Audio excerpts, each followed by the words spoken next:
Hello everyone, welcome back. And you're watching my YouTube channel Technical World.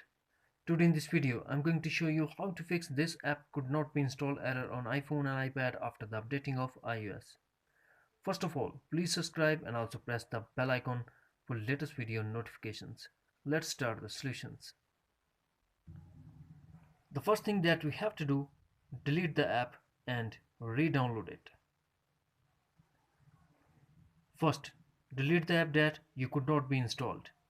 To delete app, tap and hold the app and tap remove app. After that, restart your iPhone and go back to App Store and re-download it. Now we go for solution number 2. Sign out of iTunes and App Store and sign in back. For that, go to settings and tap on your profile name, then tap media and purchases and tap sign out. After that, wait for a couple of minutes and sign in back. Solution number 3. Go to settings, enable airplane mode.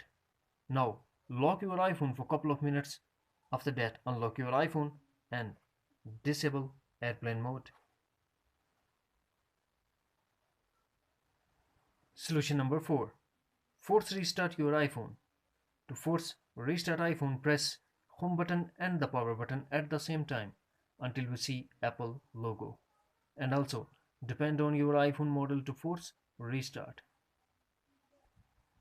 Solution number 5. Check the storage of your iPhone.